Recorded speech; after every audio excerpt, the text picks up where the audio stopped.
Hello and welcome to Writers, Readers, and the Stories We Love. We are now on episode 5. I'm Josh Gauthier. And for those who have been following along with the series, my co-host Daien Sanchez is taking a brief hiatus for a couple months, but we look forward to having her back with the series in no time at all, hopefully. But today we have an exciting guest, as always. We are here with Elsie Barlow, who is a professor, teacher, and writer, particularly of the Jack Harper Trilogy. Book 2 comes out next week, I believe, right? Correct. Yeah, so book 2 comes out next Tuesday, and we'll be talking a lot about that series and her writing and all sorts of fun things today. But for those tuning in, I will be watching the comments on Facebook. So if you have thoughts or questions or anything like that that you want to toss into the comments, there's a slight delay, but I will be keeping an eye on those. So feel free to ask questions to either of us or anything in general related to the conversation. We would love to hear from you. But okay, so to kick us off, actually, before we get to that, I'll just say a little bit. So the Jack Harper Trilogy is paranormal thriller, horror, dealing with the main character, Jack Harper, who has been raised in a cult, and then as she grows, discovers that there are secrets upon secrets kind of going on in this found family that she is part of and in the larger world. And I mean, I've already told you time and again how much I love these books. They're phenomenal. Thank you. So if you haven't read them, make sure to go out and do so because they're delightful. So to start us off, like there's so many kind of elements at play in this series, with the characters and the larger kind of world in which it takes place. Can you talk a little bit just about where the idea for this series even came from? Like, how did that get started? Sure. Interestingly enough, when I was in high school, a friend of mine who was a Lutheran at the time, her church supposedly had an ex-Satanist come and speak to them. And she offered me the chance to come, and I was interested in horror and gothic stuff at that time anyway. So she invited me to come and to watch this woman give her little speech at their church. So me and my boyfriend at the time, we went, and I listened to the woman's account of being in a Satanist cult, and it was just so fascinating. I'm not sure if it was her story that was really all that fascinating or just the idea. And it really stuck with me for probably 10 years before I really started writing it. But for those 10 years, I was certainly thinking about things that I would write if I were to write it. And so just this idea like revolved in my head where, you have this amazing leader of a cult, but he can actually do the things that he claims to do, right? They all claim to be able to do things, but this is the real deal finally, right? We have a real deal. And then a girl in that cult and how she is eventually aware of what's going on, sort of. And then is able to break out, essentially. So that's how it started, was that very odd, supposedly ex-Satanist coming to speak at the church.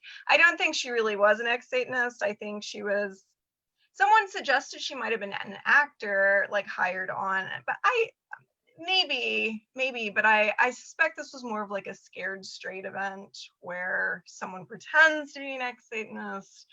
But I don't know. I have no idea. It's always so fascinating though, like what things kind of stick with us and spark ideas for stories down the line. Because I know some of the stuff I've worked on, like it's sometimes the most passing experiences, and like you said, they just kind of sit and linger and then grow into something so much more. Yes.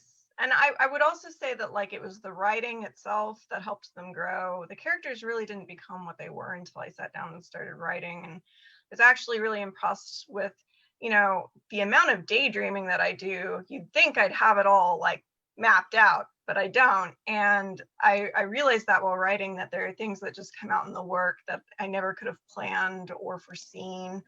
And so that's interesting as well. Yeah, well, and that's one of the things I'm always curious about. So it sounds like you discovered a lot of it along the way. Yes. Did you have kind of a sense of where everything was headed, or was it more just that opening setup? No, I had a sort of sense where everything was headed. And in fact, I had the first time that I wrote the first book, it was actually intertwined with the second book. And I had to actually pull those apart, but I had an idea of where it was going to go. I think Peak, the third book, was the one that scared me a little bit before I started writing it, because I hadn't quite planned that out. That was the most fuzzy to me, the most out of focus. But I always had a sense of where it was going, and I was also amazed at how, like, subconsciously or unconsciously, and you probably experienced this as well, where you have plot issues, right? Plot problems, and you're able to, like a detective, figure them out, and then, but you figured them out in a way that's like far beyond what you thought you did, right? To where things fit together really well. And you're like, oh, you know, something else is going on there, where I was connecting a lot more things than I thought I was. But yeah, so. Yeah, so it's some of that subconscious planning and problem solving in the midst of the work. I think so. I think Yeah. so. It's curious because, yeah, I know when I write, I discover things along the way, but then I hear other people that like storyboard entire trilogies and plan all the major plot points. And some people say like they have to do that before they can even start writing. Mm, And like I've never been that good at preparing. I think I get bored with it and I just want to go start writing. interesting. So it's funny. I think this is one of your questions, so I hate to like No, start in on please. it before you've asked, but yeah, the whole pantser versus plotter question. So when I first wrote the first book, and I actually self-published it before I ever got a traditional publishing deal, I did not plot at all, and it really was quite a mess. I didn't go back and revise it. I didn't do anything that you're supposed to do, right? And it was a mess. And when I met the people that I ended up working with on this book, I really had to get my nose to the grindstone and really, really work on it. As a result, because I didn't know how to plot, everything was trial and error, and I ended up writing 1,000 pages, single space pages, to produce a 250 single space page novel, right? And it worked, right? Pivot works, it comes together, but I was like, I can't do that again. I have to know how to do this. I can't just sit down and keep writing until things fit. So that's actually why I ended up going to Stonecoast, and that's where we met. And Nancy Holder's recommendations about Save the Cat and the Writer's Journey. Save the Cat by Blake Snyder, Writer's Journey by Christopher Vogler. They have those beat sheets that not everybody's a fan of, but I took a look at them and I compared them with that first novel that I was able to make work. And they actually had 13 out of the 15 beats line up. So I was like, huh. So that's why I felt like it worked. It hit these major points. And as a result, I was able to see what I did. And I was able to more effectively or efficiently produce that second novel, which was fortunate because it was in time for when a publisher was finally interested in the books, and I was able to get a 3-book deal instead of like a 1-book deal or 2-book deal. And then it also helped me with that third book. That being said, I do find like I'll plot it out now, and as I'm writing, that plot significantly changes about 3 times. And so not everything can be plotted, in my opinion. There are things that are going to pop up And not only that, but in a way, you know, one of my professors used to say this in my MA program. He said, in a way, if you've written what you expected to write, you failed, right? It's when you write beyond what you thought you were supposed to write that you succeeded. So it's pantsing and plotting at the same time, right? Yeah. So I don't, but you're right. There are some people that, like, if they don't write it out, right, if they don't outline it, they can't write it, which is interesting. I'm very curious as to what blocks them or why it's so difficult for them. My problem is that I could write and write and write and write and make no sense whatsoever, but I can write it. So my thing is more like taking the chaos and putting it into a form of some sort, and I've gotten better at it. Yeah, no, I think that's totally fair. The structures, or at least knowing, I think the big thing is knowing how each of us works individually. Because so many writers I know that I've talked to, like, once they figure out how they write, even if it doesn't look like what anybody else does, like finding what works to, like you said, to put structure to that chaos. That's a good point. You know, it might not be the same for everybody. Yeah, and I like the idea too that you mentioned of like needing to be surprised by it. Yeah. Which I mean brings to mind for me too, like that. I forget who says it, but no tears in the writer, no tears in the reader. Oh, it's true. It's true. Yeah. So that investment, that surprise, that journey that we go through creating a story, I think leads to some of the best things when the reader then gets to experience it in turn. And it is a journey.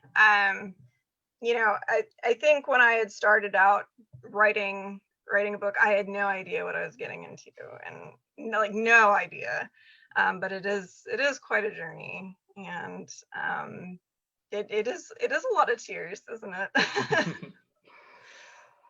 So kind of spinning off from that, but you also mentioned not really knowing these characters when you were going into it. What was it like kind of discovering these people? Because I mean, like in the finished product, they are so vibrant and so complex, and how they come across. But so like, what was it like to find Jack and to find Cyrus and all these kind of key players? Yeah, I think for Jack, the most interesting, because she was the one that I had conceptualized the most potentially aside from Cyrus.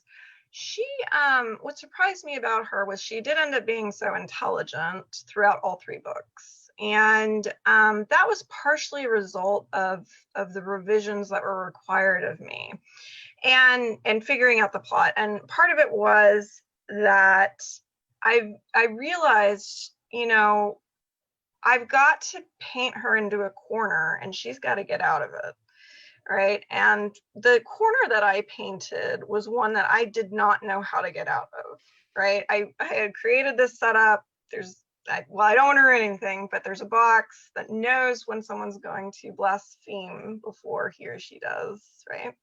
So the question is like, if there's something that knows what you're going to do before you do it, how do you sidestep it, right?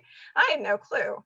And I had to sit around for like a week and figure it out, right? And when I did, I was like, that works. So she becomes intelligent based on the plot and people's reactions, right, to her intelligence. I mean, one thing was like my agent was like, she's very smart for her age, and you've got to provide a reason for that. So then her, you know, she's learning a lot more with Cyrus in the beginning. She's learning all of these things, okay, which makes sense because she's his acolyte. So I think what surprised me about her was her intelligence, the more that I added. And then after I saw that, I was like, that's the way it should be done. She should be painted into a corner and she should figure it out. And it should take me a while to figure out how she's going to figure it out. Like that is the way it should happen. So that's what surprised me about her. In terms of Cyrus, I just loved writing everything from his perspective.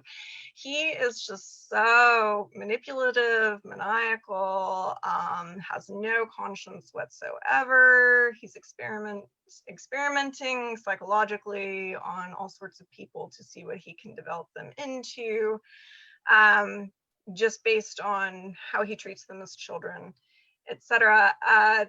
That character I had a lot of fun with, which might sound bad, but it's fiction. So he was surprising, I think, in how I never had difficulty coming up with something for him to do.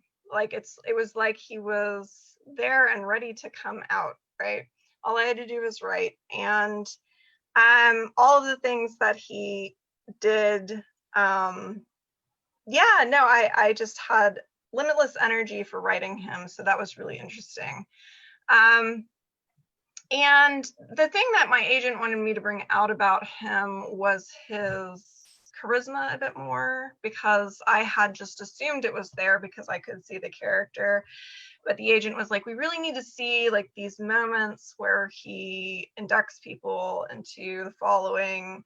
What is it about him? We've seen his cruelty, you know, and that's fine, but what is it that brings them in? And I was like, I forgot to show that. So, and then, but effortlessly again, I was able to create those scenes where he's almost loving, right, with people. In terms of Roland, he was completely unexpected, right? And he completely shifted between, you know, the beginnings of the first time I wrote the novel and then throughout the revisions. And he becomes like a second father for Jack. He becomes the person who regrets, right, who is part of the following but regrets and cannot get out because there's a box that knows everybody's moves before they blaspheme, right? And so he's the dissenter without dissenting in a way. I did not expect him. I did not expect what he would become. But he was able to become what he was once I added the creature in the basement. Originally, I wasn't sure about this creature. Once I added it, it was like everything sort of magical was able to be more latched onto that, and Roland could become his own thing, and then he grew from there. And it's sort of like he's the father that should have been. He's the father that, you know, it would be nice if it was just him and Jack, kind of. So that was surprising as well, and he grew after I solidified that creature, right? So, but Luton himself, I didn't come up with until the second, we'll say second revision, first or second revision, major revision. Yeah, that's interesting. Like the changes to one character and then the ripple effects. I know like Daien and I have talked about this and stuff we've worked on. Like you make one little change to something and it seems so simple, but then like you expand those consequences into the rest of the world of the story and realize how much is impacted. Yeah, for sure. You change one cog and you change the whole machine. So it's so interesting. And I actually hadn't even thought about that till I said it just now, but it was true. The Roland character was trying to hold too much magic, mystery, etc. And then once I had an explanation for what's going on, he could then become who he was, which is interesting. Yeah, and one thing, without getting too much into spoilers or anything, book one, it was interesting reading such a contained story in so many ways, with like these few characters and their relationships, and really like there is a sense of a much larger world, but it's really all about how they relate to each other. And then with book two, like that world explodes into so much more. Which was one of the things that was really fun reading it, was having no idea where this was going to go. And on the one hand, like it all is a direct chain of events from one thing to the next, but at the same time, like following along with Jack and being like, I don't know where she's going to end up, just like she doesn't. And then seeing watching all that develop over the course of the second novel was so much fun. Oh, wonderful. Excellent. Yeah, with the second novel, again, not getting into spoilers, it's amazing to me how revisions really work. And the people that I was working with who were giving me advice, they're top notch. And I really do have to hand it to them with knowing how to guide me in a positive, affirming way, right? But yeah, that second novel, just to let you know, when Jack and Roth go to the house in the woods to try to catch her brother, that's close to that was when the book originally ended, when it was still paired with Pivot. Okay. And then when the people before my agent recommended me splitting the two books, and I was like, no, I'd rather try to send it out. But as it turned out, I needed to split the two books. I'm glad they got me to. So when I split them, Pivot could grow over here and Parish could grow over there. And when it grew, it was surprising to me as well, some of the things that ended up happening. But then once they did, right? So I think, like, when you're plotting it out, like, for instance, you have that beat sheet with Save the Cat or the writer's journey, right? Sometimes it's difficult to know if you've reached 3/4 of the way in or the end, right? Because both of those are kind of climactic. And so what I thought was the end ended up being 3/4 of the way in. It was the sort of bump before, midnight, dark night of the soul before the end, right? And so that was really interesting. Loved creating all of those characters as well. Loved creating Roth. Loved creating this it's almost like a culture clash where you've got what I would call an atheistic group pretty much over here, and then a girl that was raised in a cult, right, who has abilities over there, and pairing them together. And I thought that was really fun and entertaining. Yeah, well, that actually leads kind of into my next question. So this is particularly for book one, but it all carries through into book two as well. There's all these ideas of like abuse and manipulation, power dynamics, and then healing. Did you know that those were going to be so central to the series, or is that something else that kind of emerged in the process? I think so. When I went in, I think that those are derived from what an inexperienced writer was shooting for when she first started writing the book. So at that time, one of the good pieces of advice that actually a friend had heard from her creative writing teacher was how do you make hot chocolate? What are the ingredients you need? So people were listing ingredients, and he was like, there's one you're missing, right? Turned out to be salt. He was like, you cannot taste the sugar without a little bit of salt, right? So he was like, even if you've got a sad story, you got to have something funny in there for the sadness to come out, right? So it was sort of like that, but what I wanted to do was sort of propel my readers between awe, as in like a positive, life-affirming awe, and almost being between a mortar and pestle, being ground down, right? And I wanted to go back and forth between those things because they are both extreme, and one's salt, one's sugar, right?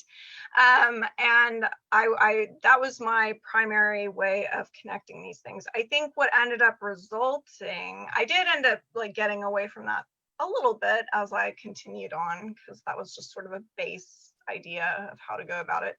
But I think as a result, you've got those elements that you mentioned, healing, and then manipulation, death, etc. And so the sort of apex items to keep one's attention, keep it entertaining, keep it interesting. So that might be it. But I would also say, in terms of cults, right, which I don't call the following a cult in the first book because that's a little presumptuous for them, right? They wouldn't call themselves a cult necessarily.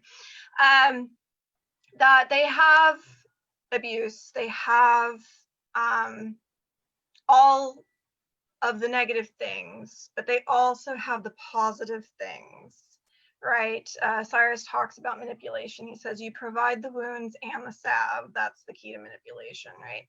And so it can't all be bad. You've got to have a little salt there, right? Mm-hmm. So it's how does one stay in an abusive situation, right? It's because you've got both there, not just one. Yeah, and I remember for reading Pivot in particular, those opening chapters, like really set up exactly that. Like those were intense chapters to read, not fully knowing what I was going into, and like meeting her at such a young age in everything that she's faced with. But then I think, like you were just saying, it sets up these dynamics of the good and the bad. Like there's some very dark moments all throughout that book, but then those beautiful kind of connections of rest in the midst of it. And yeah, it really does propel that story right along. Excellent. Good. So I want to circle back a little bit, more in terms of less about the books and more of the process. You mentioned that you self-published. I did. Yeah. So, go ahead. Yeah, sorry. But just I know like there's a lot of questions for like new and aspiring writers of like what does that look like? Right. So this was back in 2013. I had written this manuscript. I hadn't read through it. I had not copy edited. I had not revised. And the advice that I had read online at that time was don't bother trying to get published because it never works out. You can't find an agent. You can't do this. You can't do that. So I was really quite down. The advice was like, if you want to publish a book, publish nonfiction because that's what sells, etc. Right? So I just self-published this manuscript, and I kind of had the goal of, I had read about Hugh Howey and how he self-published a working version of his sci-fi novel Wool, and then based on people's comments, he would revise, and then he would self-publish the new version. And as a result, he actually made a lot of money because people were invested in seeing the new version, you know. So I was hoping to get some advice. Well, it didn't quite work out that way. I don't know if it's because it's a different genre or what, but not a lot of people had a lot of suggestions or helpful suggestions in terms of pivot. So that was kind of a dead end for me. But one of the comments was that the cover was not a very good cover. So I sought down, I sought a cover design company called Bookfly Design, and as they were designing the new book cover, Kira said, you know, why don't you submit this to some awards, like some indie awards? And I didn't even know they existed. So I did send it off to some awards. In addition, I recommended it as for the Bram Stoker Awards, and it ended up being on the preliminary ballot, which was just like wow to me. And then I also won some indie awards here and there. I got to go to New York to the Harvard Center, I don't know, there's a Harvard like building center thing. I forget the name of it, but etc. And so that was pretty amazing. I didn't know a ton about the Bram Stoker Awards. I had never been to the World Horror Convention. So I went that year in Portland, Oregon in 2014. And weirdly enough, one of the first people that I met was actually Jack Ketchum. And he and I and Gardner Goldsmith, we went to the bar and he bought us drinks and talked to Jack Ketchum and told him, a little bit about the book. So by that point, I had read that you should get a BookBub ad. And so I actually had gotten a BookBub ad for Christmas Day 2013. And as a result, 35,000 copies of Pivot were downloaded. So, and I didn't really know, is that a lot? Is that average? It turns out it's a lot. So when I went to World Horror, I told Ketchum about it, and then eventually I ended up sort of running into a lawyer who represented another author there. Anyways, he wanted me to send him my book, and I got on Amazon and sent it to him like that night. And I talked to him again later on at the book release party for Bird Box. That was actually when Josh Mellerman's Bird Box was coming out. I met several people there. And so anyways, and Josh is a great person. And he signed my copy of Bird Box. It was very cool. But I go home and they had taken a look at my book.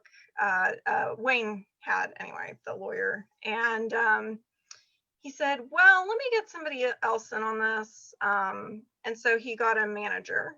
And so the manager took a look and they were like, this requires a lot of work. And I was like, I can do a lot of work. I will do it. And so they said, most books require about 3 revisions before an agent, 3 revisions with an agent, and 3 revisions with a publisher. And they were like, your book requires about 4 revisions before an agent. So I seriously got to work. And like I said, I wrote 1,000 pages, single spaced, and sent it back off to them. And I think they were impressed. So I just had one more revision after that they wanted me to change some things. I did that. And then they sent it off to an agent. And it actually took a year to find an agent. It was the 4th one, I think, that picked it up.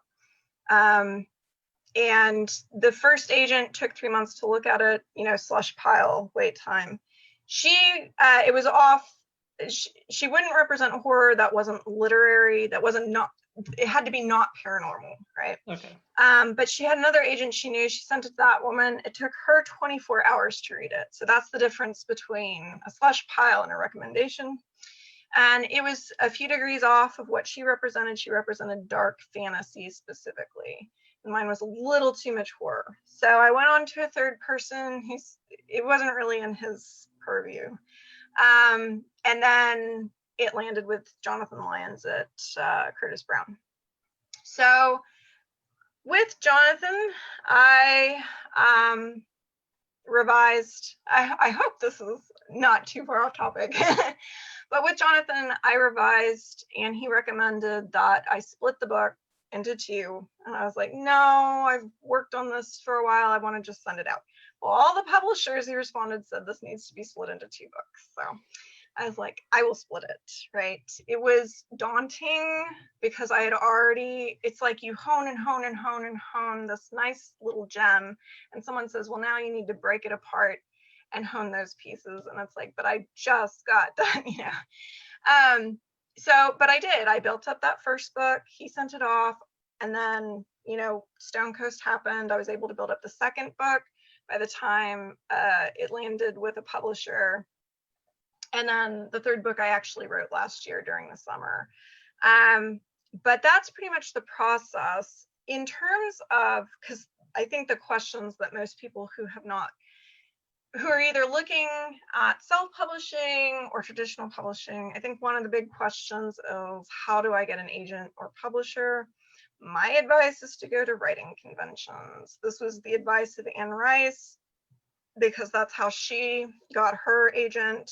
She went to a workshop at one of the conventions and hit it off with the head of the workshop and got an agent that way. I myself, met people in Portland, Oregon, who are willing to take a look at my work. Very fortunate, but there are lots and lots and lots of agents and editors and publishers at those conventions. They tend to not be as drunk as the authors, and that's how you can tell them apart.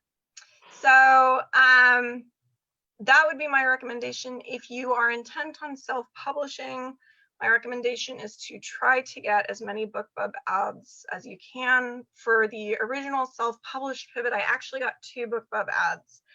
And the total was over 65,000 downloads after those ads. And it had kicked off, I was getting about 200 downloads every month with no advertising. I did not ever have it up for sale. I had it up for free because I was looking more for numbers than money, right? I wanted the fewest obstacles between me and getting my work out there. And so that's my primary recommendation. Once you do have a published book or a book that's going to be published, then my advice starts to change a little bit about certain things. But for people just starting out, I would say if you're looking for an editor or publisher or agent, go to one of the writing conventions. Could be World Fantasy, could be StokerCon, right? And if you're intent on self-publishing, make sure you get a BookBub ad if you can, right? Yeah, and just kind of listening to that journey, it's striking me too just how important it is to keep kind of putting your work out there. Because I'm just thinking about, like you were saying, the amount of time from writing to initial self-publishing all the way through to finally getting these deals. And so much of it is just submitting and awards and being perseverant. I mean, that's the thing that we all have to learn very quickly in the writing world, is not giving up on things. Yeah, and the philosophy, I think that I've had a lot to think about this. The philosophy that I think I use today is pebbles build a mountain. And so you don't have to do it all today. In fact, you can't do it all today. What you can do is you can find your pebble for today.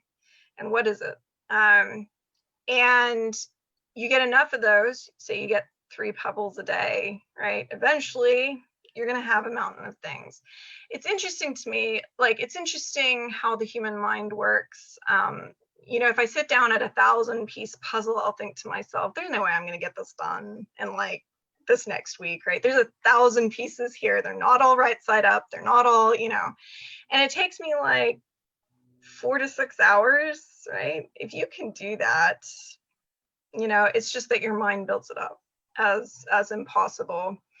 So yeah, you do have to keep going, keep getting your work out there, keep persevering. You've got to want it. Mm-hmm. And if you don't really want it, you're gonna burn out pretty quickly, I would think. Burnout is a result of not having enough desire for the task, right? But if you're willing to go to the ends of the earth for your art or your creative output or the belief in your abilities to write a novel, you're gonna be okay. I love that imagery too of the pebbles building the mountain, because I think that is such part of the issue, is like either for publishing or for trying to write a novel or write anything. Like if you think about everything that's going to go into it, like it's so much. But if you think about like, what can I do today? Exactly like you said. So what can I do to move my career forward? Or if I can put 500 words on the page today, yeah, and that's that one step closer. You keep doing that, and eventually you have the novel and you have the connection, and take it wherever it leads. And pebbles are sometimes more productive than, like, you can do more with just a little bit every day than you can where you just set aside one day to binge. You're gonna produce more with the pebbles. You cannot say, you know, today I'll devote 15 hours to getting that same amount of work done. It doesn't work that way, because you're going to be exhausted, right, halfway through. It's not the same. Yeah. So one thing that you said too, or your part about splitting the book into 2, makes me think. I know some of my own projects. So I went into Stonecoast with a complete novel manuscript. And cool. There were flaws in that book that I was not willing to admit.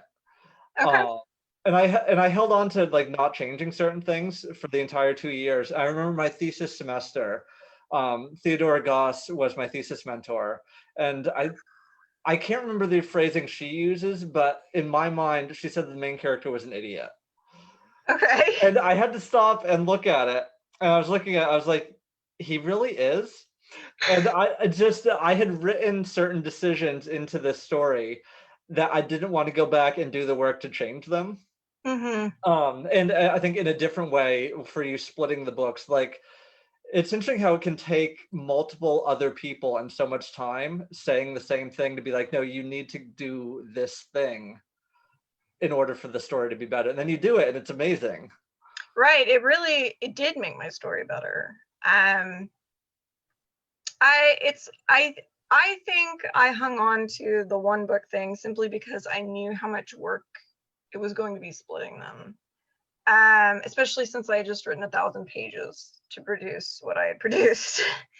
That being said, with a few months of leaving it, right, as the submissions were going off, I was able to cool it a little bit, and then I could come back to it.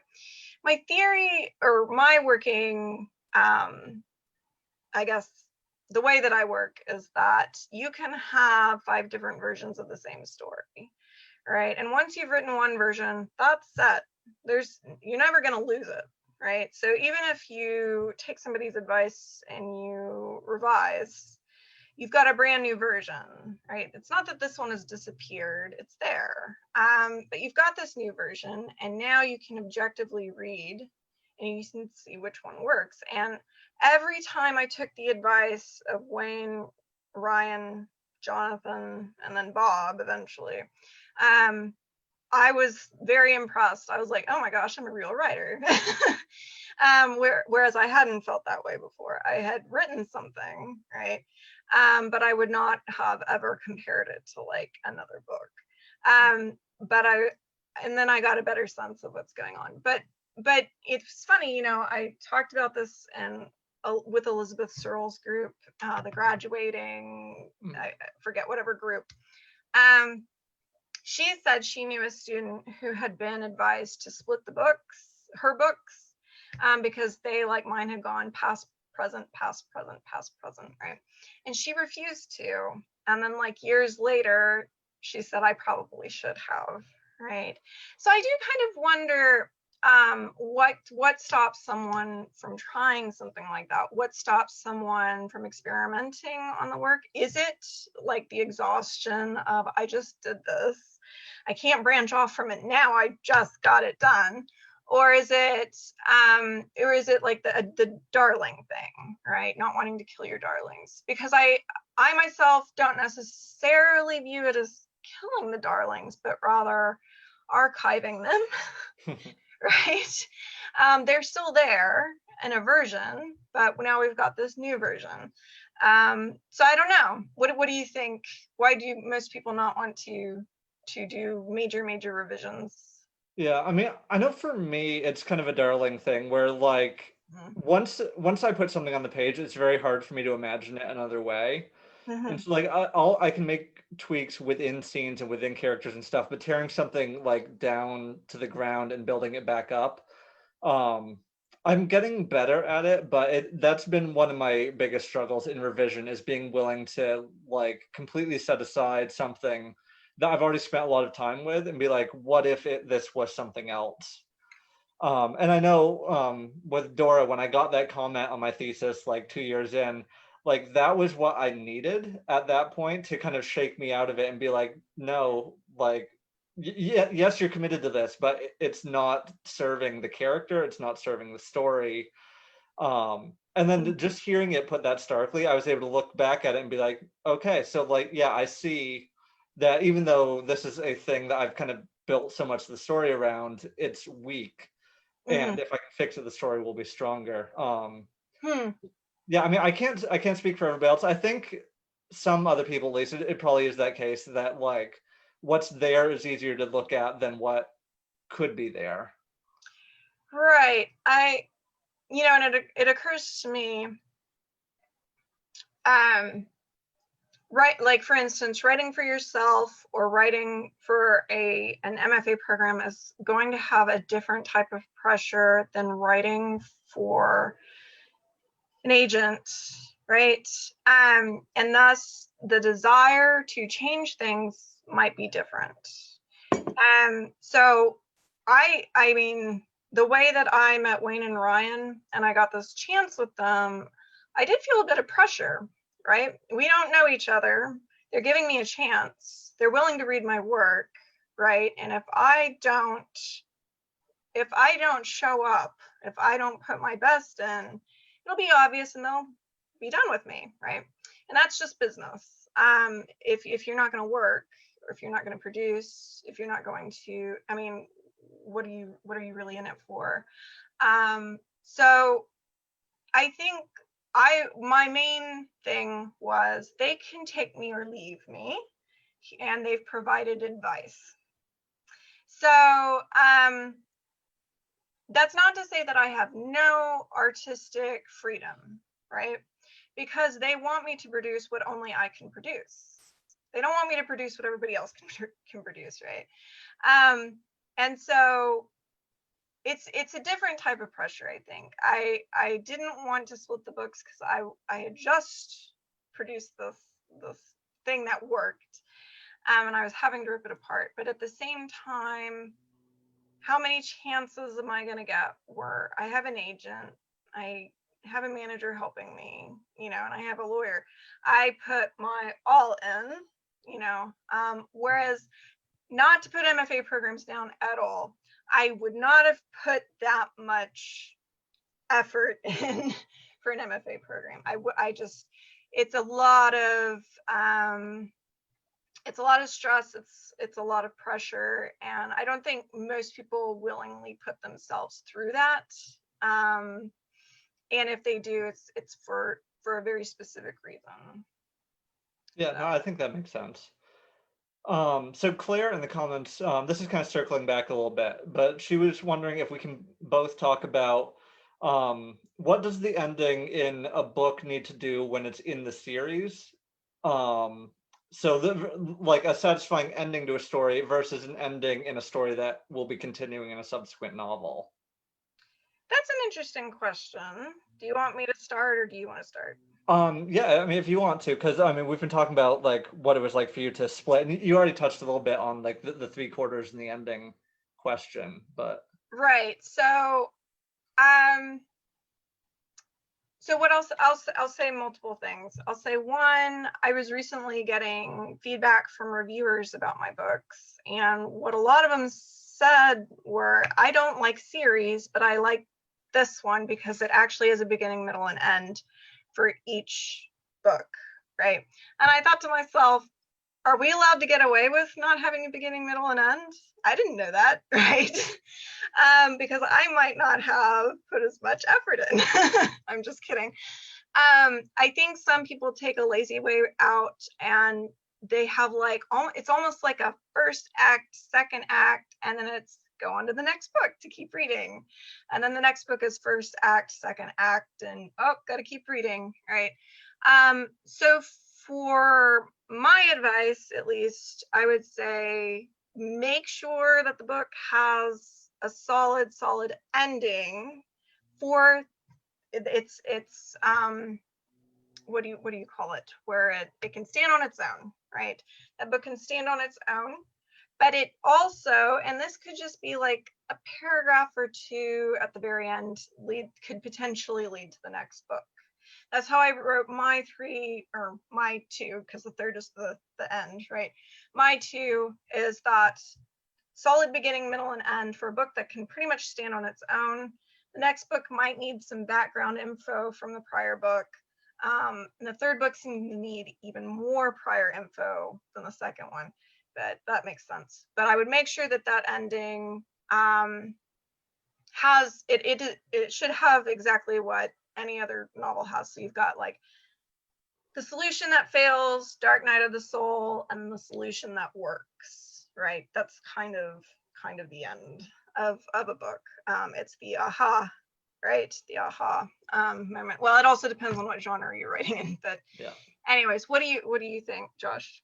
Yeah, I mean, now that we're kind of talking about this, I like your phrasing of like the 3-act, because yeah, I think it is the difference between sometimes like 3 books or however many books, or one book kind of in 3 parts. And I know sometimes that's how some of these series end up, is that somebody's writing really just one story and then they just kind of chop it in a few Yeah. places. Yeah, that's a good way to put it. And I don't know that that necessarily always would turn me off from something, but I can definitely see the appeal to having the self-contained stories, because I know I've talked to people and I can't fully grasp this, but that will actually pick up like book 2 in a series just because they stumble across it, and they'll read it, and then if it hooks them, then they'll go back and they'll grab the rest of them. Which I think, like you said, it needs to have that good ending. And then that also kind of begs the question of how are you beginning subsequent books as well? Like, are you setting up enough things so that somebody can jump in there and maybe not have all the backstory, but they can kind of find their way into this world? Mm-hmm. Um, Mm-hmm. and so I'm thinking about my own books and series, and I've got stuff planned down the line that is much more series oriented. I think everything I've written or am working on right now is standalone. So like Mm-hmm. even the series I'm working on, they're much more episodic series. So like I've got a novella coming out hopefully this year if we can pull all the pieces together. Congratulations. Thank you. But it's one adventure, and then the sequel I have planned carries the characters forward, but it's Mhm. entirely its own narrative. Um, and I know like romance novels do the same thing where they'll carry over characters, but it's a new couple, a new focus. Hmm. And so like you get those Easter eggs, but Hmm. they're kind of their own thing. Um, I feel like in series, if you're trying to do a standalone, yeah, like you said, the narrative arc of hitting those beats. And I think also satisfying character arcs would be an important part of it, Yeah. where even if the character's journey isn't done, like at least having that growth with kind of a satisfying resolution for that point in time, where I think that would be the unsatisfying thing in one Hmm. book in a series, where if it just kind of cuts and then you're like, okay, come back next time. Yeah, you're um left like, what about it? What, like someone stopped halfway through a sentence and it's a fragment and you're like, right? You didn't yeah, land. It's yeah, almost because I like mean a comedian without the punchline. yeah, because I mean, Uh, so sorry. no, go ahead. I was just think so many of the best books that give that feeling of revolution. I just lost the word, resolution. Once you've reached the end, like it's that satisfaction that knowing it has ended correctly. Yeah. It's so important to the experience of any story. Yeah, and in a way, books are rules playing out. You've created your chessboard, right? At the very beginning, you've determined how all the pieces move, and to not see the game all the way through, I think would be disappointing.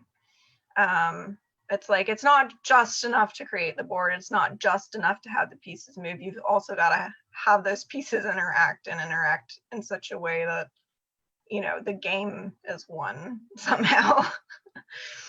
That makes sense. Yeah.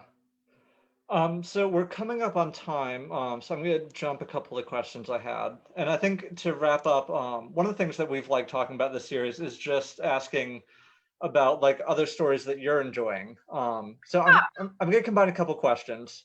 What were some of the influences for you just as a writer, or in particular the Jack Harper trilogy? And then just recently, is there anything, books, movies, television, anything, just that you've really enjoyed the stories? Sure. So I grew up reading Stephen King and Rice. I ended up reading a lot of Laurel K. Hamilton as well. And then I've read, Harry Potter, bits and pieces here and there of other horror writers. It's hard for me to say, which books influenced the Jack Harper trilogy. I would say Moby Dick actually probably influenced it a little bit. There's this wonderful, wonderful scene It's very short. It's like a page long in the whole book, and it talks about how white is the atheism of color, because there's actually no color in anything. It's just how light is hitting on an object, right? So in reality, color doesn't exist. And so he connects it to an atheism. So it's weird how it works, because it's almost like suddenly you can see all the white everywhere and a complete lack of God. It's just it was so well done. I love that whole book. It's amazing to me. And so I think that probably helped influence the Jack Harper trilogy quite a bit. As if you've read it, you know, right? Yeah. The lack of colors. So and then probably just the things that I read growing up. I also, my first MA was in rhetoric and psychoanalytic theory. I've read The Lacanian Subject by Bruce Fink. I'm really into Lacanian psychoanalysis. I think it's fascinating. And so I think that gives me an insight into characters in a way that I wouldn't normally have. I do kind of wonder if it influenced me when Cyrus is creating this type of murderer over here and this type of manipulative subject over there, right? And so that probably had some influence. And then in terms of things that I've read recently that I've enjoyed, let's see. I actually just finished Patrick Rothfuss's Name of the Wind. It was okay. I would say that books that I've enjoyed recently are probably The Library at Mount Char. If you have not read that, it's fantastic. I've read SEAL Team 666 by Weston Oakes, After Age by Yvonne Navarro, both of which are totally worth reading. I listen to a lot of audiobooks. I used to listen to them on my commute to and from work, but I listen to them now while I'm exercising, and they're really nice. I either listen to music or I listen to audiobooks. So I'm trying to think what other audiobooks. I listened to a lot of autobiographies, actually, and David Lynch's autobiography was fascinating. Carrie Fisher's was also fascinating too. And then David Lynch actually has a book on artistic creation. I think it's called Catching the Big Fish. It's a very, very small book, but it's about meditation, creation, how to search within yourself to find art worth creating, how to, to have an artistic life. It was impactful for how small it is. I was so impressed. I think it's an hour and a half long on an audiobook, maybe an hour long. And I was just like, I was blown away. So I highly recommend that. And I'm trying to think what else. I don't know. I've read so many things. So, but I would say if you're interested in horror or sort of dark fantasy, if you haven't read Library at Mount Char, I recommend it. Yeah, I've seen that one around. It's come through the library. I haven't actually had the chance to grab it for myself, but it's definitely one I've seen in passing. Yeah, I listened to the audiobook, and the voice actress, oh my gosh, she is so good. The voice she creates for one of the characters, I was just like, this is amazing, absolutely amazing. But I'm sure, like, if you sat down to read it, it would be great too. Yeah, no, the good audiobooks though. I know the ones I've discovered, like you get the right person delivering some of those stories, and it's just incredible. I think that's what draws me to autobiographies, is like those read by the person who wrote them. So you get to listen to Eddie Izzard talk about his life, or Carrie Fisher or something. And there's just something where I feel connected to the world. Like I hear about their struggles, or I hear about their life, and I'm like, we are all human, right? And I get that sense of connectedness, but then you get to hear about a whole life and a whole world apart from you, and yeah, and to hear it in their voice is just Nick Offerman, right? Great voice. But yeah, so any of them, Yeah. I really, really love them.